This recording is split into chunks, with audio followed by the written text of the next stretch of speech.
Meanwhile, Ray calls Alice and says it's time they get Arthur a proper mentor. Alice gets up angrily and says he is only 4. Besides, he said he could teach him. Ray also gets up and says he never expected their son to be such a mana manipulation prodigy at 4 years old. He is holding him back, and he has got so much potential. She argues with him and says she is not having her child leave home to some city hundreds of miles away. But Ray says Zuri's isn't just some city, and he will make sure his friends take care of him. They fight each other while Arthur watches them quietly. He then claps the table, and Ray asks him if he wants to go to a big city and have a real teacher. Arthur is shocked that he is letting him decide and wonders if this isn't too much to ask of a 4-year-old. He asks them if they both can come and meet the teacher together. They both stare at each other, and Arthur wonders if he said something wrong and if his sentence was too complicated. They laugh, and Ray says they haven't thought about all of them going together. Alice says she might feel better about this if she is there when he is tested and meets his teacher. He gets up and announces they are going to Zyrus City, so he is shocked to overhear his parents already preparing for the 3-week journey. The same night, when he is reading a book, Alice appears there, grabs the book from him, and says he needs to get to bed. They are heading out early tomorrow, and he says tomorrow is too fast. Alice also hates rushing like this, but their friends from Twin Horns are also going to Zyrus, so they are taking them along, and his dad is with them right now. She kisses his head and says she better catch him staying up reading again, and he can bring some books for the trip tomorrow. He knew the Twin Horns had been in the area for a while, and even helping rebuild their home when they had the time. From what he heard, the party consisted of 2 conjurers and 3 augmenters, which would help whatever troubles they might encounter. He is finally moving on from this small, quiet town, and it's time to see what this world truly offers. The next morning, they set out on a journey. Ray thanks their twin brothers for taking them on this trip and asks fellas to meet his son.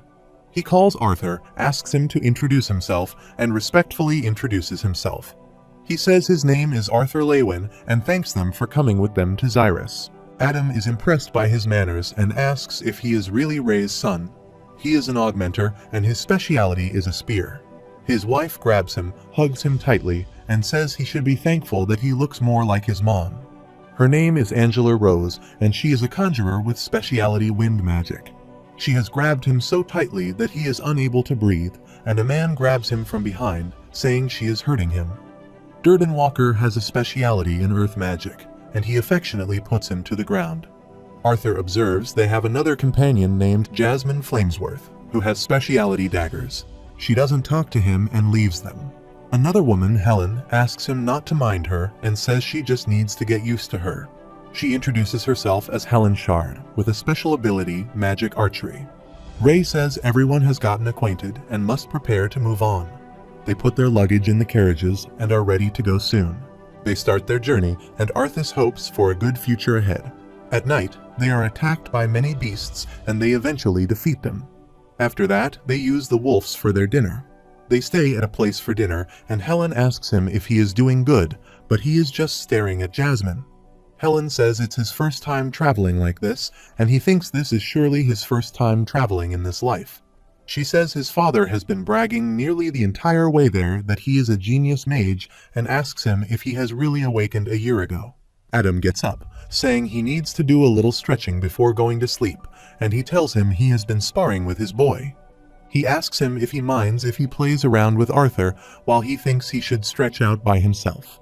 Ray asks him to be careful because they just barely moved on from light strength and mana exercise into sparring. Adam grabs his shirt and takes him away with him, while Ray and Alice just stare at each other worriedly. Arthur thinks normal kids his age could barely climb a flight of stairs, but he guesses that no one thinks fighting him is unusual.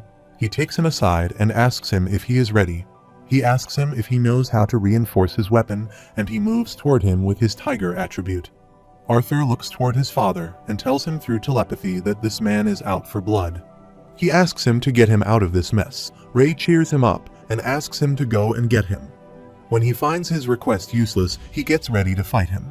He grips the sword like an experienced person, gathers his core at a point, and runs toward Adam to attack. Adam uses his defensive skill to dodge his attack, but he disappears from his sight and appears from behind. He is about to attack him, but his infantile body is not as strong as it is to land this powerful attack. He slashes his sword to attack him, but Adam dodges his attack and counterattacks him. Arthur's bows down, dodges his attack, and jumps from his place to collide with him.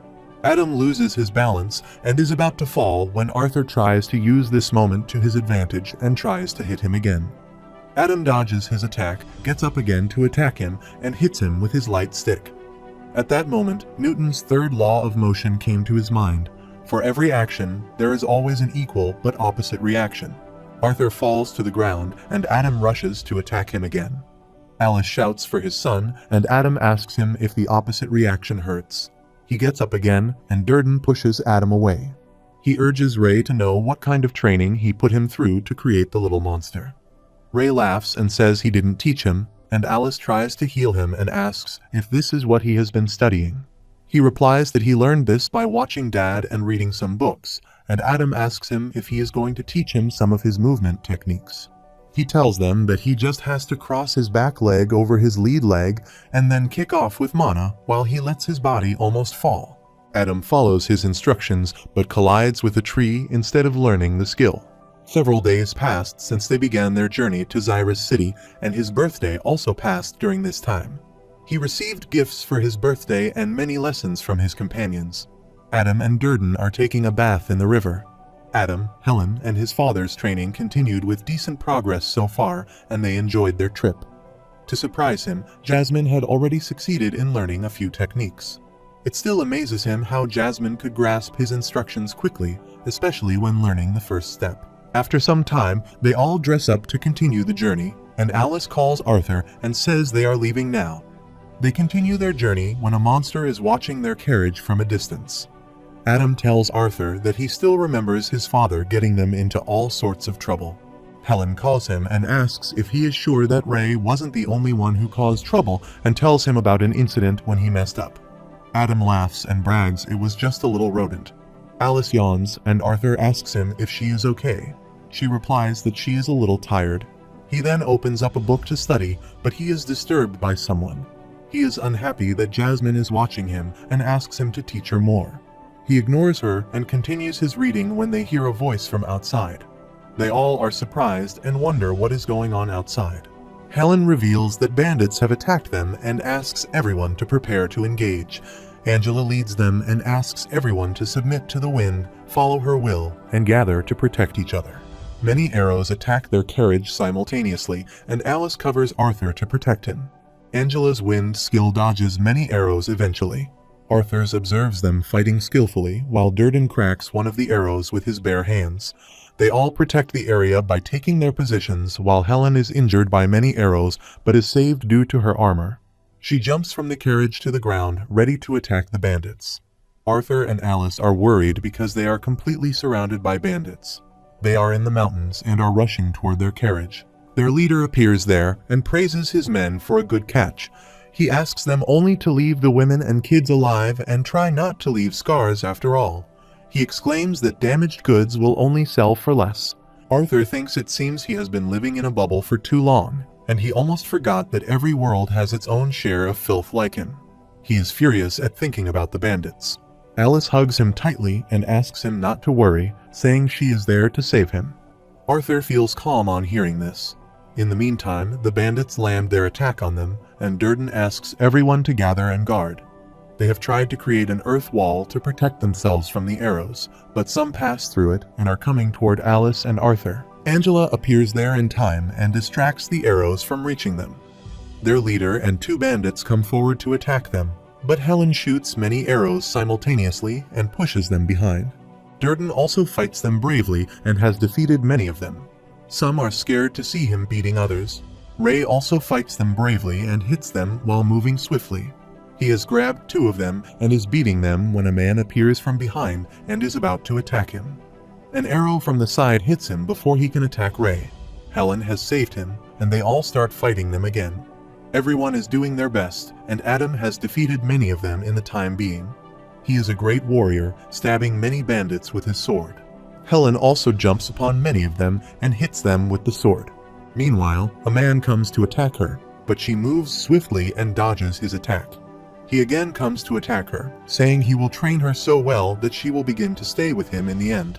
He throws his rope toward her, but she moves swiftly and dodges all attacks. However, she is injured in many places and is disadvantaged against her opponent's range. Arthur observes the situation and wonders if he should help her, but he has no chance against an adult augmenter with this body. In the meantime, they attack their carriage and Ray is injured. Alice and Arthur are shocked to see his condition, and he angrily stares at the leader who is watching them silently. He asks Alice to heal his father, but he observes something is wrong with his mother. She reveals she can't heal him, and Arthur wonders why she isn't healing the father. Ray says he is fine and his injuries aren't life-threatening. He asks Arthur to listen to him carefully and says after his mother uses her healing spell, those bad men are going to go after her. He will be able to fend off the leader, but he is worried about protecting them too. He asks him to take his mother back down the trail they came from and doesn't stop. He refuses to leave him there and says he can fight and save them. He puts his hand on his head and asks him to listen to him carefully and says he knows that he can fight and that's why he is entrusting his mother to him. He asks him to protect his mother and also protect the baby inside her. He now remembers his mother being a little tired because she was pregnant. Ray says they planned on telling him when they got to Xyrus, but they won't be able to go there. Arthur promises to save the mother. Ray asks him to get ready because they have got 4 mages on their side. In the meantime, the leader notices Alice's abilities and orders his men to get her as soon as possible. Arthur takes Alice and runs away while Ray tries to block the bandits. Arthur thinks his dad shouldn't die because of them, and Adam also asks everyone to move to their side and protect them. One of them rushes to attack them, but Adam blocks him and asks them to run away when he will hold him down. They start to run away toward the mountain when another man shoots an arrow. Arthur notices the arrow and dodges it with his wooden sword before reaching her. But the arrow was with so much force that it broke his sword and injured his hand too. The bandit is shocked to see that a little boy dodges his attack. In the meantime, Helen shoots him from the side and kills him. She asks Arthur not to stop and saves his mother. He observes that something is wrong and thinks there should be 4 mages. He counts the mages while fighting and counts 3 mages, and he can't find the 4th one. Their leader orders them to forget the plan and kills everyone, including ladies and kids. Arthur wonders who he is talking to and is shocked to see a huge wind swirl flying in the air. The swirl has attacked them, and Arthur thinks that his mother won't be fast enough, even if he can use mana to dodge this. Suddenly, they lose their balance and both fall to the ground. Arthur thinks he must bring the mage down with him if he can't make it. He enters the swirl at his full speed and tries to slash it, but concludes to enter it. He breaks the swirl and jumps up on the mage to attack him. He hopes that his mana string holds out and has held his mother through the string. He is hanging through the mountain while his foot has been injured. The mage is also hanging with a hill, and the rocks are about to crack from where he grabs it. Soon it cracks, and he falls toward the ground. Alice grabbed the other corner of the string and tried to hold him. Durden appears there and uses his skills to create a stone hand to save him. Arthur is about to fall and thinks it looks like everyone else will be okay. He closes his eyes and is disappointed that he will never be able to see his brother.